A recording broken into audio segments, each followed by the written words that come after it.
Hello friends, welcome back to my channel programmers college. दोस्तों, last video में हम लोगों ने देखा था कि जावा में ग्लोबल वेरिएबल कैसे बनते हैं और उसके बाद हमने बनाया था कांस्टेंट कि लोकल वेरिएबल कांस्टेंट कैसे बनता है और ग्लोबल वेरिएबल कांस्टेंट कैसे बनता है।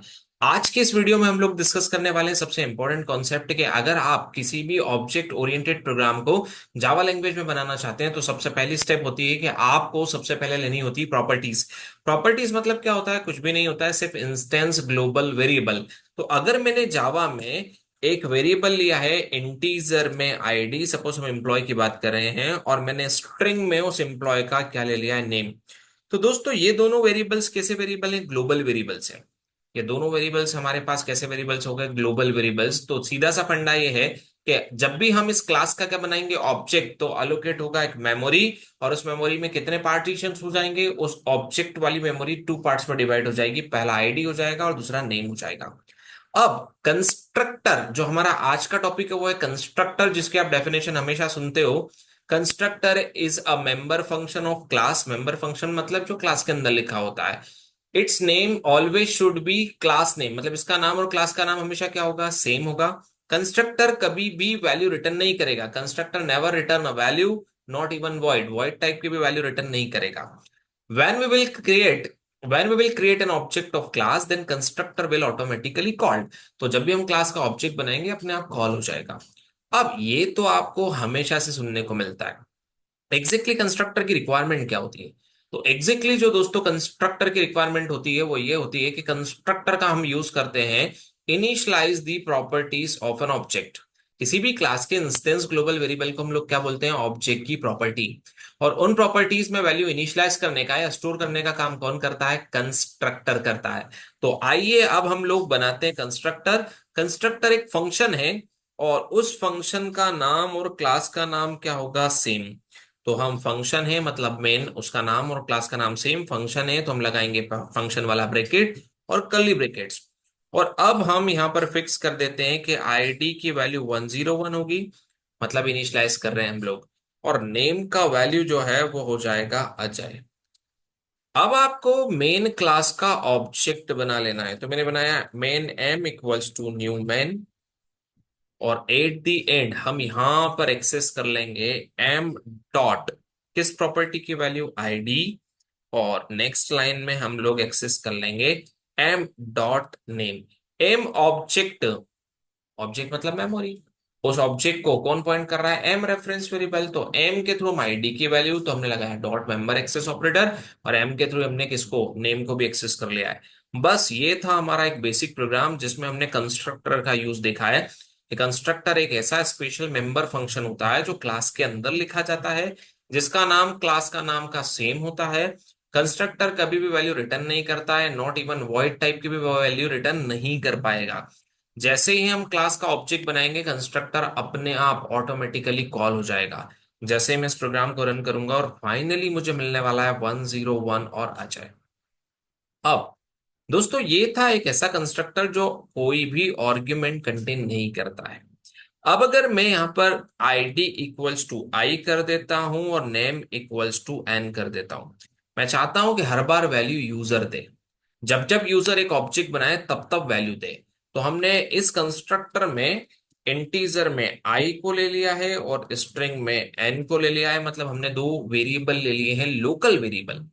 पहला आई वो एक किस टाइप का है? इंटीजर टाइप का है, और दूसरा एन वो किस टाइप का है? स्ट्रिंग टाइप का है।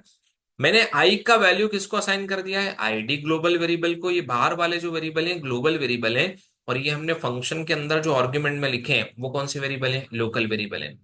अगर आपको फंक्शन का हाउ नो नहीं है, अगर आपको नहीं पता कि फंक्शन में आर्ग्यूमेंट क्या होते हैं, उन आर्ग्यूमेंट्स में वैल्यू कैसे पास होती है, और उन आर्ग्यूमेंट्स के साथ डील कैसे की जाती है, और फंक्शन कितने टाइप के होते हैं, तो आप लोगों को मेरी सी की सीरीज वॉच करनी है। और उस सी की सीरीज में आपको स्पेशली फोकस करना है फंक्शन वाले कॉन्सेप्ट्स पे।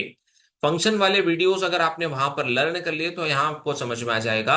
यहाँ आपको बस इतना सा ध्यान रखना है कि फंक्शन का नाम और क्लास का नाम सेम, मतलब वो कंस्ट्रक्टर है, और हमने टू आर्ग्यूमेंट पास कर दिए हैं। पहला आई एक लोकल वेरिएबल इंटीजर टाइप का, और दूसरा एन एक लोकल वेरिएबल स्ट्रिंग टाइप का। अब जब भी हम इस क्लास का ऑब्जेक्ट बनाएंगे, तो मैंने यहां से इस क्लास का ऑब्जेक्ट बना दिया है, और ऑब्जेक्ट बनाते टाइम ऊपर जो कंस्ट्रक्टर है वो दो आर्ग्यूमेंट लेता है। तो ये constructor second type of constructor कहलाता है पैरामीटराइज्ड। इससे पहले जो हमने यूज किया था वो डिफॉल्ट कंस्ट्रक्टर था। एक कंस्ट्रक्टर जिसमें हम कोई आर्गुमेंट पास नहीं करते हैं वो कहलाता है डिफॉल्ट कंस्ट्रक्टर, और सेकंड कंस्ट्रक्टर कहलाता है हमारा पैरामीटराइज्ड कंस्ट्रक्टर। पैरामीटराइज्ड कंस्ट्रक्टर मतलब एक ऐसा कंस्ट्रक्टर जिसके आर्ग्यूमेंट्स में हम लोग पास करते हैं पैरामीटर्स। अब हम लोग जैसे ही इस क्लास का क्या क्रिएट करेंगे दोस्तों, ऑब्जेक्ट। हमने जैसे इस क्लास का ऑब्जेक्ट क्रिएट किया, हमें यहाँ पर आईडी की वैल्यू पास करनी हो, मैंने पास कर दी 1, और नाम में मैंने पास कर दिया ट्रिपल ए, कुछ भी पास कर सकते हो आप। अब ये वन यहां से जाएगा और लोकल वेरिएबल आई में स्टोर हो जाएगा, और लोकल वेरिएबल आई से ग्लोबल वेरिएबल आईडी में चला जाएगा। यहां से जो ट्रिपल ए है वो लोकल वेरिएबल एन में जाके स्टोर हो जाएगा, और लोकल वेरिएबल से वो ग्लोबल वेरिएबल नेम में जाके स्टोर हो जाएगा। और फाइनली जब आप प्रोग्राम को रन करेंगे, तो अब जब जब भी आप इस क्लास का ऑब्जेक्ट बनाएंगे तब तब आपको वैल्यूज पास करना है दोस्तों। जैसे ही मैंने रन पे क्लिक किया, और रन पे क्लिक करने के बाद फाइनली मुझे मिल गया 1 और ट्रिपल ए। तो आज के लेक्चर में हम लोगों ने समझा कि ग्लोबल वेरिएबल या प्रॉपर्टीज, उसमें भी कौन सा वाला दोस्तों, इंस्टेंस ग्लोबल वेरिएबल। तो इंस्टेंस ग्लोबल वेरिएबल को हम लोग ऑब्जेक्ट की प्रॉपर्टी बोलते हैं, और इंस्टेंस ग्लोबल वेरिएबल या ऑब्जेक्ट की प्रॉपर्टी में जब भी वैल्यू असाइन करनी होती है तो हम किसको यूज करते हैं, कंस्ट्रक्टर को। तो अब मैं बताने जाने वाला हूं आपको वो डेफिनेशन जो आपको एक इम्पैक्टफुल वे में रिप्रेजेंट करने के लिए काम आने वाली है कंस्ट्रक्टर को। कंस्ट्रक्टर का जो बेस्ड पार्ट है वो ये है, constructor is use to initialise properties of an object. और मैं आपको पहले ही बोल चुका हूं, प्रॉपर्टीज यहां पर ये ग्लोबल वेरिएबल्स हैं जो कि स्टैटिक नहीं होना चाहिए। उन नॉन स्टैटिक ग्लोबल वेरिएबल्स में आप जब भी वैल्यू स्टोर करोगे तो उन नॉन स्टैटिक ग्लोबल वेरिएबल को हम लोग बोलते हैं प्रॉपर्टीज, और उन प्रॉपर्टीज में इनिशियलाइज करने के लिए हम यूज करते हैं कंस्ट्रक्टर। और ये कंस्ट्रक्टर दो टाइप के होते हैं, पहला था डिफॉल्ट, दूसरा था पैरामीटराइज्ड।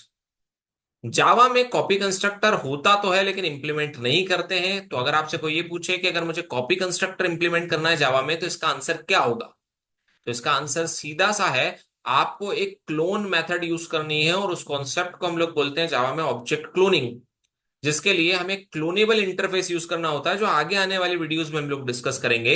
लेकिन इंटरव्यूअर आपको फंसा सकता है, क्या जावा में कॉपी कंस्ट्रक्टर यूज होता है, तो यस, कॉपी कंस्ट्रक्टर होता तो है पर हम यूज नहीं कर पाएंगे। हमें कॉपी कंस्ट्रक्टर क्यों यूज करना होता था, हम एग्जैक्ट ऑब्जेक्ट की कॉपी बनाते थे, और वो काम जावा में हम लोग कर सकते हैं with the help of cloning और क्लोन मेथड। तो दोस्तों, ये था कंस्ट्रक्टर वाला वीडियो। आपको ये वीडियो कैसा लगा मुझे कमेंट में जरूर बताएं। अगर आपको अभी तक के जावा के सेशंस में कोई भी डाउट आ रहा है तो आप कमेंट करें, डेफिनेटली मैं आपकी कमेंट को रिजॉल्व करूंगा। मिलते हैं नेक्स्ट वीडियो में नेक्स्ट इंपॉर्टेंट कॉन्सेप्ट के साथ, तब तक के लिए हैप्पी कोडिंग।